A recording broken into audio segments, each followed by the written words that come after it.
کہیں ہمیں اللہ رب العزت کی ناراضگی کا سبب نہ بن جائے. ہٹو. کہتے ہیں جب قدرت کسی کو اپنی طرف بلانا چاہتی ہے تو غیب سے اسباب پیدا ہونے لگتے ہیں. جب یار کسی کو اپنا بنانا چاہتا ہے تو پھر کسی مقرر کا اس کو محتاج نہیں رکھتا, پھر خود ہی اپنی طرف کھینچ لیتا ہے. یہ جلسے, یہ محفلیں اسی لیے ہیں تاکہ کسی کی آواز دل میں گھر کر جائے اور غر کی طرح سعادت مند روحیں یزید کے خیمے سے نکل کر امام حسین کے نظریات کی تائید کرنے کے لیے کھڑی ہو جائے. ہاں یہ محفلیں اسی لیے منعقد ہوتی ہے کہ لوگ گناہوں سے توبہ کر کے اللہ کی طرف پلٹ آئے. آؤ, اللہ نے موقع دیا, پلٹ جاؤ, ورنہ جس وقت جسم کا رشتہ روح سے ٹوٹ جائے گا اس وقت توبہ کے دروازے بند ہو جائیں گے. پھر اللہ سے صلح کرنے کا موقع نہیں ملے گا, پھر توبہ کرنے کا موقع نہیں ملے گا, پھر پلٹنے کا موقع نہیں ملے گا. ہاں اللہ اکبر. ننھے بچوں کے جملے حبیب کے دل پہ جا کر کے چوٹ کرتے ہیں, لیکن دل تو ابھی اتنا سخت تھا نا کہ ننھے بچوں کے جملوں نے دل کے دروازے پہ دستک تو دیا تھا, لیکن ابھی تک کے دل کا آبگینہ مکمل طور پہ متاثر نہیں ہوا تھا. حبیب اپنے پیسے وصول کرنے کے لیے ایک غریب کی چوکھٹ پر پہنچے اور پہنچنے کے بعد دستک دی. اندر سے خاتون کی آواز آئی, کون؟ کہا حبیب. کہا کہ ابھی تک پیسے نہیں دی, پیسے دو جلدی سے, ورنہ اتنا چلاؤں گا کہ پورے علاقے کو پتہ چل جائے گا کہ تم مجھ سے سود سے پیسے لیتے ہو. لوگوں کو تو پتا ہے کہ میں سود کا دھندا کرتا ہوں, لیکن تمہاری تو شرافتوں کی چادریں تم پر ابھی بھی ہے. میں واضح کر دوں گا لوگوں سے کہ تم نے مجھ سے سود سے پیسے لیے ہیں. خاتون نے کہا حبیب ہمارے پاس پیسے نہیں ہیں, کئی دن کا فاقہ ہے, لیکن میرے شوہر تمہارے ہی لیے انتظام کرنے کے لیے گئے ہیں, خدا کے لیے ٹل جاؤ یہاں سے. حبیب نے کہا تمہیں نہیں پتا کہ جب تک کہ میں لیتا نہیں ٹلتا نہیں. اللہ اکبر. اس خاتون نے کہا خاموشی سے چلے جاؤ, میں ایک کام کرتی ہوں, 3 دن کا فاقہ ہے اور میرے شوہر ادھار جو ہے بکری کا سر اور پیر لے کر کے آئے ہیں. ایک کام کرتی ہوں, یہ بھی سود میں دگنا لے لو اور یہاں سے خاموشی کے ساتھ چلے جاؤ. جب پیسے کا انتظام ہو جائے گا تو اس وقت جو ہے ہم آپ کو لا کر کے پہنچا دیں گے. حبیب نے کہا کہ تیرے بچے بھوکے ہیں, اس کا مجھے کیا خراب, اس سے مجھے کیا غرض, میں تو لیے بغیر ٹلتا نہیں. تیرے بچے بھوکے رہے یا مر جائیں اس سے مجھے کیا غرض ہے. اور اس کے بعد بکری کے سر اور پیر کو لیے اور حبیب اپنے گھر کی طرف چلا. بیوی کو کہا اس کو پکاؤ. بیوی نے پکانا شروع کیا. بکری کے سر اور پیر پک رہے تھے, خوشبو اٹھ رہی تھی. دروازے پہ دستک ہوئی, دروازہ کھولا تو دیکھا ایک مرد درویش کھڑا ہے اور کہتا ہے حبیب کتنی خوشبو آ رہی ہے تیری ہانڈی سے, ذرا مجھے بھی کچھ دے دے. حبیب نے کہا اگر میں تجھے دے دوں گا تو مالدار تو نہیں ہو جائے گا, لیکن یہ کھانا تجھے دوں گا تو میں غریب ہو جاؤں گا. کچھ فقیر ایسے ہوتے ہیں جو لینے نہیں بلکہ دینے آتے ہیں. اس مرد درویش نے کہا حبیب اب بھی موقع ہے, توبہ کر لے ورنہ جس دن جسم کا رشتہ روح سے ٹوٹ جائے گا اور قدرت جس دن عذاب دینے کا فیصلہ کر لے گی اس دن دنیا کی کوئی طاقت تجھے بچا نہ سکے گی. اس کے جملوں میں اتنی تاثیر تھی. بچوں نے چوٹ کی, اس کے بعد درویش کے جملوں نے چوٹ کی. کھانا پک کے تیار ہوا, ہانڈی رکھی گئی, بھوک تھی شدت کی. جیسے ہی ہانڈی سے ڈھکن ہٹایا گیا پوری ہانڈی میں خون ہی خون تھا. ایک دن میں لگاتار 3 حادثے حبیب کو متاثر کرتے ہیں. حبیب کی بیوی کہتی میں پہلے ہی کہتی تھی کہ اللہ ناراض ہو جائے, اس سے پہلے یہ سب دھندے چھوڑ دیے جائیں. حبیب کی بیوی نے بھی چوٹ کیا. ہاں, ایک عورت اپنے شوہر کو سدھارنے کے لیے بہت بڑا کردار ادا کر سکتی ہے اور ایک شوہر اپنی بیوی کو سنوارنے کے لیے بہت بڑا کردار ادا کر سکتا ہے. انسان سب کی بات ٹالتا ہے, بیوی کی نہیں. بیوی سب کی بات کاٹ سکتی ہے, شوہر کی نہیں. یہ دونوں ایک دوسرے کے ساتھ ایسے رابطے رکھتے ہیں کہ جلدی سے ایک دوسرے کی بات کاٹ نہیں سکتے. میں اپنی بہنوں سے بھی کہتا ہوں اگر شوہر غلط راستے جا رہا ہے, محبت کا تقاضا یہ نہیں کہ اس کو جانے دو, محبت کا تقاضا ہے کہ اس کو بچا لو, ورنہ تم جنتی رہو گی وہ جہنم میں جائے گا تو پھر تمہیں جنت میں شوہر تو نہیں ملے گا. وہ شوہر جو دنیا میں شوہر ہے وہ نہیں ملے کیونکہ وہ تو جہنم میں پڑا ہوگا. اگر بیوی جہنم کے راستے پہ جا رہی ہے تو محبت کا تقاضا یہ ہے کہ اس کو بچا لو، ورنہ بیوی جہنم میں چلی جائے گی، تم جنت میں جاؤ گے، تو یہ بیوی تو تمہیں نہیں ملنا ہے۔ اگر اپنی بیوی کے ساتھ جنت میں رہنا ہے، اور عورتیں اپنے شوہر کے ساتھ جنت میں رہنا چاہتی ہے، ایک دوسرے کو گناہوں سے بچاؤ۔ شوہر فجر میں سو رہا ہے، بیوی اٹھائے، بیوی فجر میں سو رہی ہے، شوہر اٹھائے، ایک دوسرے کے ساتھی بنو نیکیوں میں، تعاونوا علی البر والتقوی، نیکی اور پرہیزگاری میں ایک دوسرے کی مدد کرو، ولا تعاونوا علی الاثم والعدوان، اور گناہوں میں ایک دوسرے کی مدد نہ کرو۔ اگر بیوی کہے میں نے سیریل اور فلم دیکھنا ہے، اس میں اس کی مدد نہ کرو۔ اگر وہ کہے کہ میں نے نیکی کے راستے پہ چلنا ہے، کتنی بھی تکلیف ہو اس کو وہاں تک پہنچانے کی کوشش کرو۔ یہ ایک شوہر کا تقاضا ہے، اس کی محبت کا تقاضا ہے۔ اللہ اکبر۔ بیوی نے کہا میں نے پہلے ہی کہا تھا آپ اس راستے نہ جائیں۔ حبیب کے دل پہ چوتھی چوٹ پہنچی، حبیب اٹھ کر کھڑے ہو گئے، آج میں نے توبہ کر ہی لینا ہے، لیکن توبہ کے لیے جاؤں کہاں؟ کس کے دروازے پہ دستک دوں؟ کس کے ہاتھ پہ توبہ کروں؟ دل میں خیال آیا چلو ہم تو اتنے خوش نصیب ہیں کہ ہماری زمین پر حسن بصری جیسی شخصیت موجود ہے۔ حبیب حسن بصری کی چوکھٹ پہ پہنچے، محفل سجی ہے، لوگ بیٹھے ہیں، حسن بصری کہہ رہے لوگوں توبہ کرو، کتنے بھی پاپ کیے توبہ کرو۔ اللہ والے تو توبہ ہی کی طرف بلاتے تھے، لوگوں توبہ کر لو، کتنی پاپ کیے توبہ کر لو، لوگوں توبہ کر لو، کتنی گناہ کیے توبہ کر لو۔ حضرت امام حسن بصری جو ڈائریکٹ مرید اور خلیفہ مولا کائنات کے، اللہ اکبر، وہ اپنی کیفیت میں آ کے کہتے ہیں لوگوں توبہ کرو، کیونکہ اللہ کا وعدہ ہے وہ توبہ کرنے والوں کو گناہوں سے ایسے پاک کر دیتا ہے جیسے ابھی ماں کے پیٹ سے پیدا ہوا۔ توبہ کرنے والا ایسا ہے جیسے اس نے گناہ کیا ہی نہیں، جو توبہ کرتا ہے خدا کا محبوب بنتا ہے۔ نا امید مت ہو، توبہ کر لو، اس سے پہلے کہ موت آئے توبہ کر لو، اس سے پہلے کہ جسم کا رشتہ روح سے ٹوٹ جائے توبہ کر لو۔ یہ کہتے کہتے زبان سے اپنی دھن میں نکلا لوگوں تم کتنے بھی گنہگار ہو، حبیب سود خور کی طرح تو تم گنہگار نہیں ہو۔ لوگوں یاد رکھو میرا اللہ اتنا کریم ہے، اتنا مہربان ہے، اپنے بندوں پر اتنا کرم کرنے والا ہے کہ اگر حبیب سود خور جیسا بھی توبہ کر لے تو اللہ اس کو بھی بخش دے گا، اس کو بھی معاف کر دے گا۔ حبیب کے دل پہ چوٹ لگی، میں اتنا برا کہ میرے تذکرے اتنے بڑے بزرگ لوگ وعظ میں بطور عبرت کر رہے ہیں۔ حبیب تھے حضرت، یہ جو جملہ بھی آپ نے آخری میں کہا ایک بار اور کہہ دے، تو کہا کہ اگر آج کی تاریخ میں حبیب سود خور بھی توبہ کرے اللہ اس کو بھی معاف کر دے گا۔ پھر اور قریب آئے اور اگر کہتے یہ جملہ ایک بار اور کہہ دے اللہ والے، اللہ کے دوست، ایک بار یہ جملہ اور کہہ دے، پھر آپ نے کہا اگر آج حبیب سود خور بھی توبہ کرے اللہ اس کو بھی معاف کر دے گا۔ پیر پکڑ کے کہتے گواہ رہنا آج حبیب نے توبہ کر لی، آج حبیب نے توبہ کر لی۔ پوچھا تو کون ہے؟ کہا میں حبیب نہیں ہوں سود خور، توبہ کی مرید ہوئے حسن بصری کے ہاتھ پہ۔ کہا بیٹا ایسا نہیں چلے گا، جس کا مال لیا ہے اگر یاد ہے تو لوٹا دو، اور ورنہ یہ کون سی توبہ ہے، یہ کون سی توبہ ہے کہ سب کا مال ہڑپ کر لیا بھاگ گئے اور اس کے بعد پھر ہم نے توبہ کر لی۔ ہر چیز کی توبہ صرف کان پکڑ کے گال پیٹ کے استغفر اللہ کہہ کے نہیں ہو سکتی، ہر توبہ کا تقاضا الگ الگ ہے۔ اور مال کی توبہ یہ ہے کہ اگر ناحق لیا ہے تو لوٹاؤ، یاد نہیں یاد ہے علماء سے پوچھو کیا کرنا ہے بتائیں گے، اس کی تفصیل میں نہیں جاتا۔ لیکن ایسے نہیں کہ لوگوں کے کروڑ کروڑ کروڑ کروڑ روپیہ ہضم کر لو اور پھر کہ اب حج کو جا رہے ہیں توبہ کر لیں گے، عمرہ کو جا کے توبہ کر لیں، کعبے گلاف پکڑ کے توبہ کر لیں۔ یہ ایسی توبہ توبہ نہیں ہے، اس توبہ سے بھی توبہ ہے، ہاں اس توبہ سے بھی توبہ، اس توبہ پر بھی توبہ ہے۔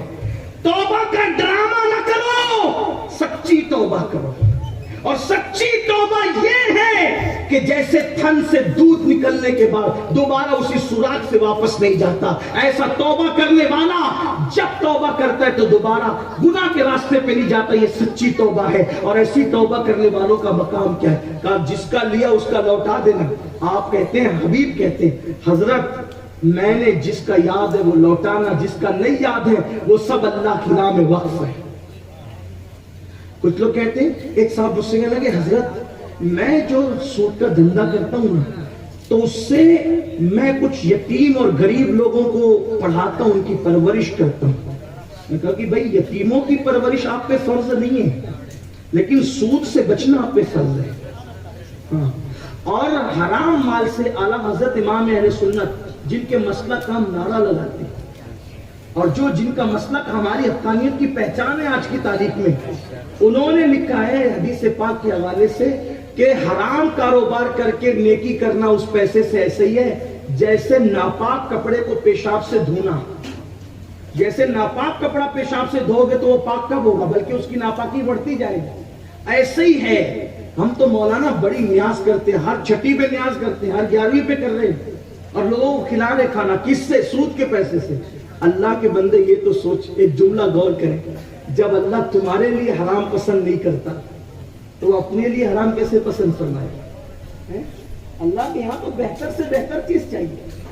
لوگ کہتے ہیں حسین ہی کیوں گئے کربلا میں نے کہا تو نے نہیں سنا کہ جب قربانی کے دن آتے ہیں تو ہر جانور نہیں خریدے جاتے، ہے نا؟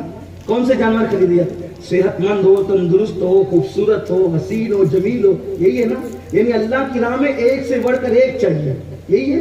اللہ اسی کو پسند کرتا ہے، بڈھا نہیں چلے گا، لنگڑا نہیں چلے گا، ٹانا نہیں چلے گا، یعنی جانوروں میں جو بہتر جانور ہے وہ قربانی میں چاہیے اللہ کی راہ میں۔ قربان خدا ایرے غیروں کو شہادت نہیں دیتا، خدا تو جن کو چن لیتا ہے انہی کو شہادت دیتا ہے۔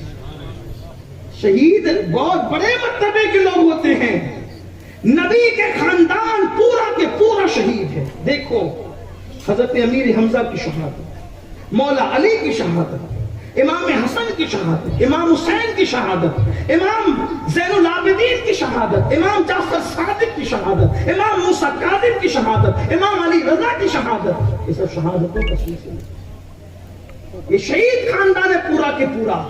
تو قدرت نے شہادت کے لیے ان نفوس کو چنا ہے جن کو قدرت اپنے میں پسند کرتی ہے۔ تو حرام کاروبار اللہ کی راہ میں نہیں چلے گا۔ اللہ تو آپ کے لیے حرام منع کرتے ہوئے اپنی راہ میں کیا قبول کرے گا؟ جو اس سے حج کو جائے ہر قدم پر گناہ، جو اس کا کپڑا پہنے حرام لباس، جب تک جسم پہ کپڑا ہے دعا قبول نہیں، نمازیں قبول نہیں۔ حرام کا کاروبار سے گھر بنایا تو جب تک وہ اینٹ باقی رہے گی، آخری اینٹ بنانے والے پہ اللہ کی لعنت برستی رہے گی۔ کہاں ہو؟ حبیب نے کہا میں نے سب جس کو دینا دے دوں گا، باقی کے نہیں پتا، وقت ہے اللہ کی راہ، آپ جو چاہے کریں۔ اب دل کا بوجھ ہلکا ہوا، حبیب اپنے گھر جا رہے۔ اب حبیب سود خور نہیں، اب حبیب تو توبہ کر چکے، تائب ہو چکے، گھر جا رہے۔ گھر جاتے ہوئے اب بھی وہ بچے، اتنے پورے معاملے میں اب بھی وہ بچے وہیں کھیل رہے تھے۔ جو بچے صبح کو کہہ رہے تھے ہٹو ہٹو حبیب سود خور آ رہے، وہ بچے اب بھی کھیل رہے تھے۔ جیسے وہاں پہنچے بچوں نے کہا ہٹو ہٹو، حبیب اللہ کا حبیب بن کر آ رہا، اس کے احترام میں ہٹ جاؤ۔ حبیب کو چوٹ لگی، مولا توبہ میں نے کی، ان بچوں کے دل میں کس نے ڈال دیا؟ تو کیسا کریم ہے، بندہ توبہ کرتا ہے تو اللہ اس کو کیسی عزت عطا کرتا ہے۔ اور جب گھر پہنچے پھر حبیب کی زندگی بدل گئی، پھر حبیب وہ حبیب بنے، پھر دنیا ان کو جس کو حبیب سود خور کہتی تھی، سچی توبہ کے بعد اسی حبیب کو دنیا نے حضرت حبیب عجمی کے نام سے جانا۔ اور وہ غوث پاک اور غریب نواز کے بھی پیروں کے پیروں میں شمار ہوئے۔ اور پھر مرتبے کیا ہوئے؟ توبہ کس نے کرائی؟ کس نے کرائی؟ امام حسن بصری نے۔ لیکن میرا اللہ جب کوئی سچی توبہ کرتا ہے تو اس کی عزت کیسے بڑھاتا ہے۔ ایک مرتبہ اپنی خانقاہ سے نکل کر حبیب اجمی سے ملنے کے لیے امام حسن بصری جا رہے تھے، راستے میں مغرب کا وقت ہو گیا۔ حبیب اجمی نے مغرب کی نماز اپنی خانقاہ میں شروع کر دی۔ جب خانقاہ میں پہنچے امام حسن بصری کے دل میں خیال آیا کہ یہ تو میرا شاگرد ہے، میرا مرید ہے، میرا خلیفہ ہے، نماز پڑھا رہا ہے اور عجمی ہے، نماز پڑھا رہا ہے اور عجمی ہے۔ آپ نے نماز پڑھنے میں تھوڑا توقف کیا، نہیں پڑھا۔ پھر نماز سے فارغ ہوئے، گھر لوٹے، آنکھ لگی، امام حسن بصری کو اللہ کا دیدار خواب میں نصیب ہوا۔ خواب میں خدا کا دیدار کیا تو اللہ سے کہتے مولا ایک ہی تمنا ہے میرے دل میں کہ میں نے جتنی عبادتیں اب تک کی ہے تو سب قبول کر لیں۔ اللہ جواب دیتا ہے، خواب میں اس کی رحمتیں کہتی ہے، حسن ہم نے تو تجھے موقع دیا تھا لیکن تو نے اس کا فائدہ نہیں اٹھایا۔ توجہ کرے، توبہ کرنے والوں کے مرتبے کیسے بڑھائے جاتے ہیں۔ خواب میں خدا کو دیکھ کر کہہ رہے ہیں، مولا میری ساری عبادتیں قبول کر لے، میری تمنا ہی۔ ارشاد ہوتا ہے ہم نے تو موقع دیا تھا، تم نے فائدہ نہیں اٹھایا۔ کہا مولا کب؟ کہا آج ہی تو دیا تھا۔ اگر تم حبیب اجمی کے پیچھے مغرب کی 3 رکعتیں پڑھ لیتے تو تم جو چاہ رہے ہم تمہاری مراد پوری کر دیتے۔ حالانکہ امام حسن بصری کا مرتبہ حبیب اجمی سے کہیں بڑھ کر ہے، لیکن یہاں توبہ کرنے والوں کی شان بتائی جائے۔ میری قوم کے جوانوں آؤ، گناہ میں کچھ نہیں رکھا ہے، جہاں گناہ ہے وہاں فنا ہے۔ یہی امام علی مقام نے بتایا، یزید کی قبر کا نشان بھی نہیں، میرے امام کے ڈنکے بج رہے ہیں، میرے امام کی شان بیان ہو رہی۔ اگر شان چاہتے ہو گناہ چھوڑو، نظریات یزید چھوڑ دو، امام علی مقام کے نظریات کے ساتھ کھڑے ہو جاؤ، اسی پر عمل کرو۔ پھر کہتا ہوں آپ یزیدی نہیں، ہرگز نہیں ہو، لاشعوری طور پہ یزید کے طریقے پہ چل رہے ہو، اس سے سچی توبہ کر لو۔ اللہ سب سے پہلے مجھے آپ سب کو سچی توبہ کی توفیق عطا فرمائے۔ گفتگو کے درمیان اگر کوئی غلطی ہوئی تو اللہ معاف فرمائے۔ استغفر اللہ ربی من کل ذنب و اتوب الیہ۔